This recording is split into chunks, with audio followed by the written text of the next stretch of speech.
See if the mosquitoes like this. All right, catching up. Tomorrow is Easter Sunday for us, so this is Saturday for me. Third day training in a row.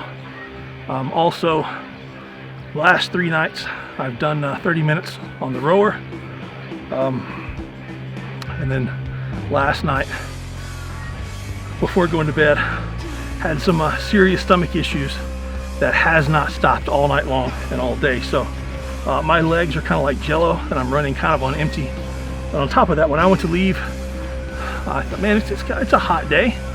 I should probably bring an outdoor fan with me. I thought, nah, I haven't needed one yet. Why would I want to pack one just for today? But I don't know if I got here early. There's been a wind. We're still sitting in a dust storm. I don't know if you can see. I've got all the exposure adjusted. But it's still, everything outside is just kind of dark. You see over there, it's just yellow. Trying to breathe, and you can't get a full breath of air. Everything just sets in your nose, and when you're breathing through your mouth, you just get cotton mouth really, really bad. So, and everybody's been there. Everybody that I've talked to said the exact same thing. And we're supposed to have another big thing of dust blowing in tomorrow, so we'll wait and see what happens. So first event, what did I do?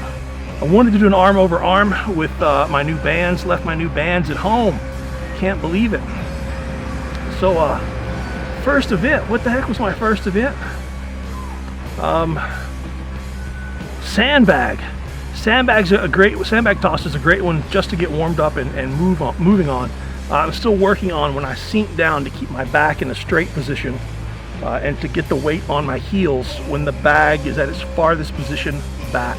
That way I can essentially squat out of the hole, and then to get up on my toes as I'm extending.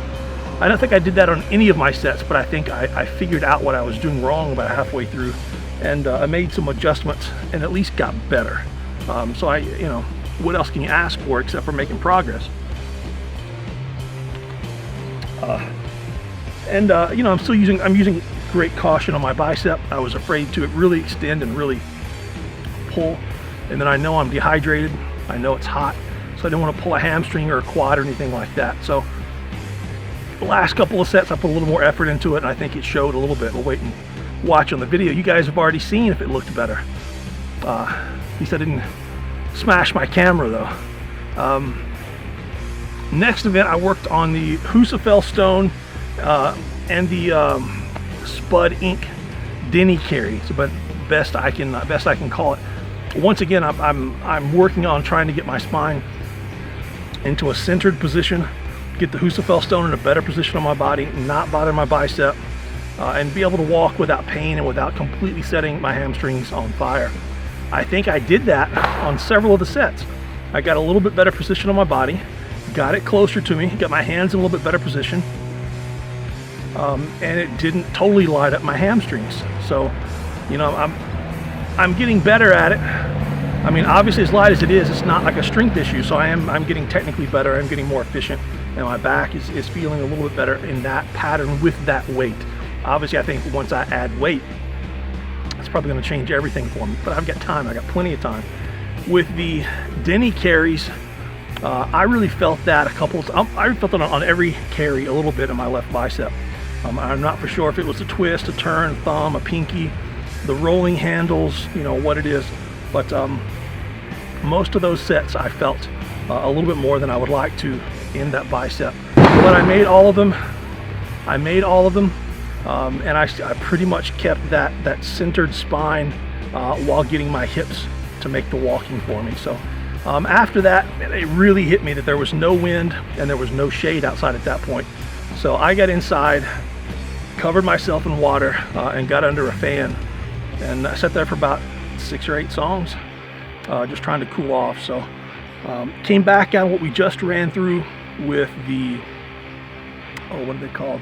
With the landmines. The first one that I was doing, just the one-arm presses, I'm just working again on getting that body in a centered position so that I can press just like I would with, like I need to be doing with the Viking press, the axle, the dumbbell, and the log, trying to keep my body in a centered position while getting my hands overhead and locked out. It's a lot of mobility work and just movement, keeping the knees locked out as well. Trying to feel the patterns a little bit. Obviously that's very, very light. And then with the landmine here, with the stronger than you landmine, and that thing is just, I can't say enough good about that stronger than you landmine. I'm working on that lunge pattern, not just being able to do it with my right leg, but to be able to do it once again with that back in a not super tense. I'm not having to lock it into position, but I am being able to balance everything into a solid position at the same time. So, and it wasn't super hard, so it gave me a nice little break again. The wind still hasn't picked up, even though the sun's starting to come down, mosquitoes are coming out. But give myself a minute and see if I can set up the single finger, maybe. That may be asking too much of my arm, to be honest. Got to make a decision whether I'm going to finish that event out here or whether I'm going to go inside and play. So let's see.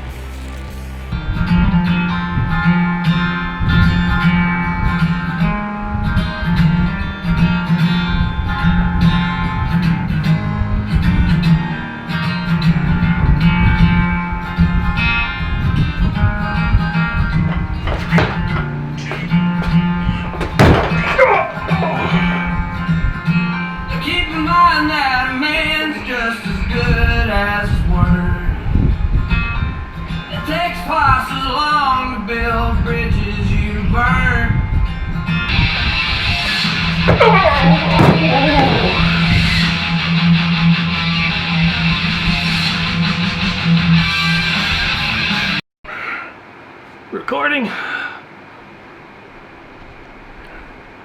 All right, guys, skipping that snatch. That's what she said. So I really had it in my mind to do a 50 kilo snatch every minute on the minute for 10 rounds. I think I had it set up at 45 in here. Warm-ups with the bar felt really, really good, snappy. First rep that I did with 45, I got my reband shorts on, and I hit that little clasp right in the front as it came up and dug that into my body, and that kind of shocked me. So, you know, took my 90 seconds rest and came back for the second rep. And on the second rep, I brought the bar a little bit farther out in front of me so I wouldn't hit myself with the bar, making less contact. And bicep just said no. It's just, man, I can't even really figure out where it hurts until it's too late. I can't really make it hurt until it's pulling. So I know better. I'm sitting here thinking that there's a lot that I want to do. I really wanted to do some snatches today, and then I really wanted to work on the dumbbell and lat, some chins, just like last week. And I even sent my wife a message. I've got one more circuit left to do, and she's like, okay, you know, whatever you need to do. And but I'm sitting here thinking that, what does that prove? You know, even if I go through it, the only thing that I'm managing to do is just run my body farther into the ground. Do I need the technical work? Maybe, but this is my third training session in a row, and I'm not feeling good. And I've done that circus dumbbell for several weeks in a row. I really wanted to do the single finger, but I've done it 3 weeks in a row. And I know that, you know, that movement, any mistake in that movement, the picking up and the walking it up, any mistake in that movement is going to be havoc on my bicep. And every time that bicep twinges, every time it pains, that sets me back about 2 days worth of recovery, minimum. Even if I'm doing everything possible to make it recover as fast as possible. Every time I twinge it, it sets me back a few days. And it's twinged a couple times today. So, you know, it has to rest, and I have to rest, and I have to be smarter than that. So you have to balance out the risk to reward, and right now the reward for me is just doing it. You know, I like doing it. I like being here. I like training. So if I keep doing things that are risky, it's not like I'm risking taking a risk for money, or taking a risk for a position at a contest, taking a risk for a big PR that I've got in my mind. That's not it. I'm taking a risk I'm risking my ability to be able to come in here and train, period. repeatedly. So I called it. I'm not going to do the dumbbell or the chins. You know, did I press something on Wednesday? Or Thursday? I don't remember. Yesterday was log press, and then you know I went 4,000 meters last night on a rower at 2 o'clock in the morning. And even though I'm doing it incorrectly, that's still, especially with the bicep that's not feeling great, that's a decent amount of bicep work for me, and it's actually a lot of lat work as well. So, you know, my lats feel like they've been worked, my biceps feel like they've been worked. So I'm gonna stick with the plan of being smart, backing off, cleaning up, and going home and recovering over the next few days, so I can have a more productive next week. So that's it, guys. That's it. Hope you enjoyed the training session. Hope you learned something. As always, we'll see you on Monday for something. I don't know really what. It's not going to be stone loading. It may be rowing and some grip work and some lats, and I don't really know. I don't really know what we're going to do, but I'll do something on Monday. We'll get it on video. So we'll talk to you then, guys. Have a great one. Galobaska.